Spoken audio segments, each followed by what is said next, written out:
Welcome back to the channel, my friends. Tonight we descend into the abyss of fear, into the heart of darkness where the unknown lurks. We're drawn to these stories because deep inside we know the darkness is real. Tonight we have three such glimpses, three encounters with creatures so bizarre they defy explanation. These are the stories of people who looked into the darkness and found something staring back. So, turn down the lights, turn up the volume, and prepare to be pulled into the abyss. These are three mysterious creatures seen in the shadows. Deep in the heart of the Appalachian Mountains, miles from civilization, lay a secluded campsite, hidden away from the hustle and bustle of everyday life. A young man, we'll call him David, had answered the call of solitude, seeking a break from the relentless pace of city living. An avid hiker and nature enthusiast, he sought refuge from city life in the wilderness, hoping to find peace and clarity. He pitched his tent under a canopy of stars, the night sky a brilliant tapestry of constellations. The air was thick with the scent of pine and damp earth, a refreshing change from the polluted city air. The first night passed without incident, the tranquility of the forest wrapping around him like a comforting blanket. The silence, broken only by the distant hoot of an owl, was almost unnerving, yet strangely soothing. But David welcomed it, finding peace in the rhythm of the wild, the natural symphony of the forest. The second night, however, something changed. The air felt different, charged with an unsettling energy. As he sat by the dying embers of his campfire, a sense of unease crept over him, like a shadow lurking just out of sight. He dismissed it at first, attributing it to the isolation playing tricks on his mind, a common occurrence in such remote places. But the feeling persisted, growing stronger with every passing moment, gnawing at his nerves. He could have sworn he heard the snapping of a twig just beyond the reach of his firelight. His heart raced as he strained to see through the darkness. Then he saw it, a pair of eyes, gleaming with an unnatural intensity, reflecting the firelight from the darkness beyond, watching him. They were high off the ground, too high for any animal he could identify, adding to the growing sense of dread. Fear pierced through David's tranquility, shattering the peace he had found. He scrambled for his flashlight, his hands trembling, but by the time he turned it on, the eyes were gone, vanished into the night. He spent the rest of the night, huddled in his tent, every creak of the trees sending shivers down his spine, his mind racing with fear. Morning came, but the feeling of dread lingered, casting a shadow over the new day. David packed up hastily, haunted by the memory of the gleaming eyes, vowing never to return to this eerie place. In the decaying heart of a forgotten city stood an abandoned asylum, its crumbling facade a testament to a dark past. The building had long been a subject of local legends, whispered tales of hauntings and lost souls. A group of friends, drawn by the thrill of the unknown, decided to explore the ruins. They had heard the stories but were skeptical, eager to debunk the myths. They were seasoned urban explorers, accustomed to the dangers of forgotten places. Each carried a backpack filled with gear, ready for any challenge. Armed with flashlights and cameras, they stepped over the threshold of the asylum. The air inside was thick with dust and the scent of decay. The silence was deafening, broken only by the sound of their own footsteps. Every creak and groan of the old building seemed amplified in the stillness. As they ventured deeper, the weight of its history pressed down on them. The walls seemed to close in, each step taking them further into the asylum's dark past. The peeling paint, rusted gurneys, and scattered files whispered of a lingering darkness. It was as if the building itself was alive, watching their every move. They reached a room at the end of a long, darkened hallway. The door, heavy with age, creaked open slowly. The door creaked open, revealing a former common room now littered with debris. Broken furniture and shattered glass lay scattered across the floor. As they entered, the temperature dropped noticeably.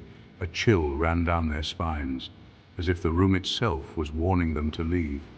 One of the friends, Sarah, shivered, a sense of unease washing over her. She felt as though unseen eyes were watching her every move. "Do you guys feel that?" she whispered, her voice barely audible over the oppressive silence. Before anyone could answer, a blood-curdling scream pierced the air.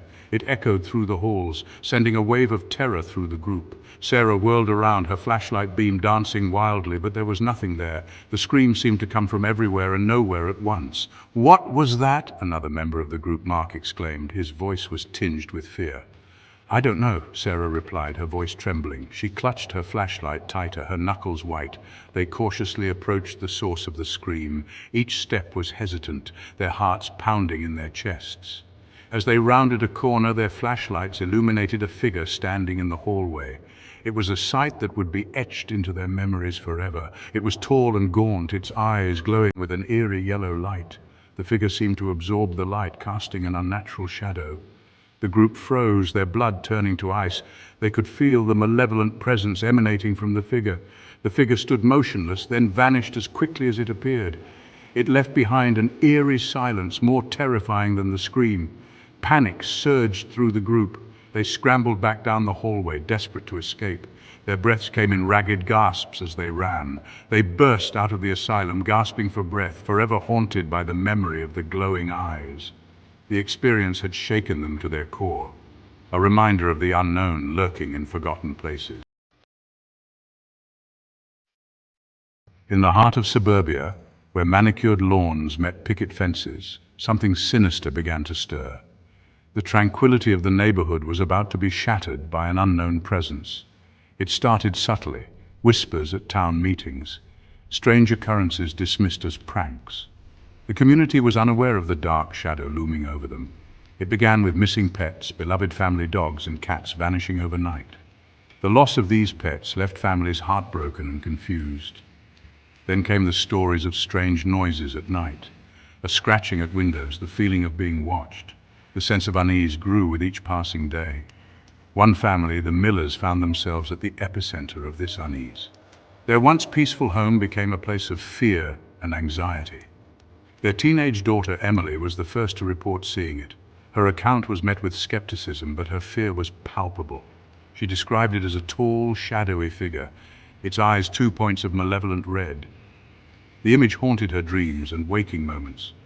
She had been walking home from a friend's house one night, the streetlights casting long shadows. The familiar path now seemed ominous and foreboding. She felt a chill despite the warm summer air, a prickling sensation on the back of her neck. It was as if the night itself was warning her. As she glanced over her shoulder, she saw it. The figure stood there, watching her with an intensity that made her blood run cold. Standing at the edge of the woods, half concealed by the shadows, was the figure. It seemed to blend into the darkness, almost as if it were a part of it. It stood unnaturally still, its eyes burning into her back. The malevolent gaze felt like it was piercing through her very soul. She ran the rest of the way home, her heart pounding, the image seared into her mind. The fear drove her forward, not daring to look back. Her parents, initially dismissive, began to take notice when other reports surfaced. The community's collective fear was becoming impossible to ignore. One neighbor, Mr. Henderson, claimed to have seen the figure lurking in his backyard. His account added to the growing sense of dread. He described it as moving with an unnatural fluidity, gliding over the ground. The way it moved was unlike anything he had ever seen. The fear simmering beneath the surface of their community boiled over. The once tight-knit neighborhood was now gripped by paranoia. Parents kept their children indoors, curtains were drawn tight, and the streets were patrolled by anxious homeowners. The sense of security had been shattered. The police increased patrols but found no evidence of any intruder. The elusive nature of the figure only heightened the community's fear. The creature seemed to melt away whenever anyone got too close, leaving behind only a sense of dread. It was as if it thrived on the fear it created. One particularly dark and stormy night, the tension reached its peak. The storm seemed to mirror the turmoil within the community. The power went out, plunging the neighborhood into darkness. The sudden blackout added to the already palpable fear. The wind howled and rain lashed down, blurring the world beyond the windows. The storm's fury seemed relentless. Mrs. Peterson, a young mother, was home alone with her infant son. The storm outside only heightened her sense of isolation. She had just finished feeding him when she heard a noise downstairs. Her heart skipped a beat as she strained to listen. It was a soft scratching sound coming from the back door. The noise sent a shiver down her spine. Her heart pounded as she crept down the stairs, clutching a kitchen knife. Each step felt like an eternity. The scratching grew louder, more insistent. It was as if whatever was outside was determined to get in. She peered through the peephole, but saw nothing. Suddenly the scratching stopped. The silence was deafening. Then she heard it. A low growl, guttural and menacing. The sound seemed to vibrate through the walls. She stumbled back, her blood turning to ice. The growl was unlike anything she had ever heard. Terror lending her strength, she grabbed her son and barricaded herself in the upstairs bedroom. She prayed for the night to end. She huddled with her son until the first rays of dawn signaled the end of the long, terrifying night. The light brought a sense of relief, but the fear lingered. So there you have it, 3 chilling tales of the unknown, 3 encounters with creatures that defy explanation. Are they just stories, figments of our imagination, or is there something more lurking in the shadows? If you enjoyed these tales of terror, give this video a thumbs up and subscribe for more explorations into the darkest corners of our world. And don't forget to hit that notification bell so you never miss a story. Until next time, my friends, sleep well and be careful of the shadows. You never know what might be watching you.